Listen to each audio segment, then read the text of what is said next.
Benoît Debussert, je suis le chargé de communication à l'occasion du festival, de cette deuxième édition du Roubaix Comics Festival. Donc c'est notre deuxième édition ici sur Roubaix, et plus particulièrement dans la salle Ouattremé. Cette grande salle c'est clair, qui a un espace vraiment particulier, hein, avec la coursive, enfin un mélange de métal et de lumière. C'est super beau. Ça se prête vraiment bien à cet événement. Donc deuxième édition ici sur Roubaix. Voilà. C'est un festival qui existe depuis déjà 2006, qui s'est déroulé dans un premier temps sur l'île. Avant on s'appelait le Lille Comics Festival. La particularité c'est qu'on se déplaçait de différentes salles, on n'a jamais été fixé dans le même point. Il s'est trouvé qu'on a rencontré une fois monsieur Minard, qui est le conseiller à la culture Roubaix, qui est aussi un gros lecteur de comics. Et donc il s'est dit, voilà, si vous cherchez un lieu, si vous voulez vous fixer un endroit, on vous propose Roubaix. Donc voilà, c'est la deuxième année qu'on est ici sur cette salle. D'accord. Le principe du festival, c'est d'inviter des auteurs anglo-saxons ou des auteurs européens qui officient dans le milieu du comics.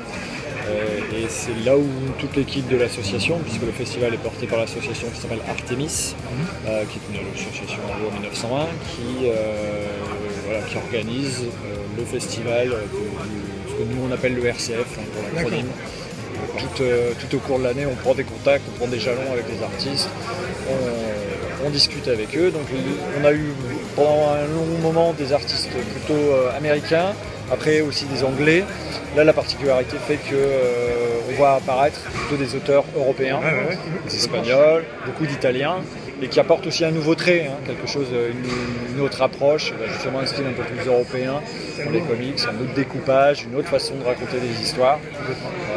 Donc c'est pour ça que cette année, on avait beaucoup d'auteurs italiens qui étaient invités. L'actualité fait que ça touche tout le monde. Ça fait du coup combien au moins On a 9. On avait la particularité d'avoir 9 auteurs italiens qui devaient venir. Voilà. Le coronavirus a bloqué tout le monde, et c'est passé par là, et ils n'ont pas pu venir. Voilà. Donc on est sur une version beaucoup plus réduite de notre plateau d'invités. C'est une année particulière, mais pour tous les événements culturels, pour tous les événements. Donc il reste heureusement pas mal d'invités qui ont pu venir. On a 3 invités espagnols, on a un invité allemand, on a un invité qui vient du Canada. Donc on est sur une version un peu plus réduite, mais du coup peut-être plus proche et plus, je ne vais pas dire confidentielle, mais on a eu plutôt les fans et les passionnés hardcore qui étaient là hier dès le démarrage. Aujourd'hui on est dimanche, donc on va avoir un public un peu plus familial qui vient. Alors on a la particularité, on avait construit un thème qui était autour des super-héroïnes, parce qu'aujourd'hui c'est les droits internationaux des femmes. Donc on a fait une petite animation, il y a des conférences sur ce thème, il y a un tarif réduit juste pour les dames aujourd'hui. Enfin voilà, on a essayé de privilégier quelque chose. Et puis on pourra aller les voir tout à l'heure. Les auteurs, quand ils viennent, on leur demande de réaliser un dessin original qu'on imprime sur des prints qui sont vendus, qui permettent aussi de financer l'association et l'activité. Et le mot d'ordre, c'était des héroïnes. On veut que des prints avec des femmes, quoi. Donc tous les prints de cette année représentent des super-héroïnes, des personnages féminins. Non seulement ça porte un beau message, et puis c'est vrai que c'est super cohérent avec l'actualité. Totalement.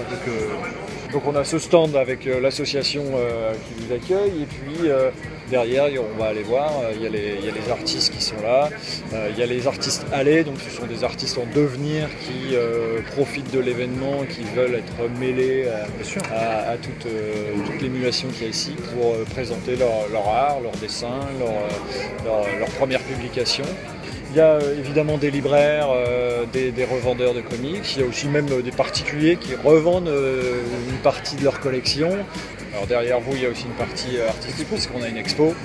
C'est Laurent Zimny qui est là aujourd'hui, qui est un artiste local, puisqu'on a aussi des artistes de la métropole lilloise qui sont là. Donc en fait, il réutilise soit des personnages de comics, ou soit il va piocher dans les films geek, pop, comme vous voulez les appeler. Et puis il réinterprète ces images, ces personnages avec son style. voilà, pour un premier aperçu, pour vous guider sur l'événement. Très très bien. Et puis encore merci de nous accueillir. C'est avec plaisir. C'est avec plaisir.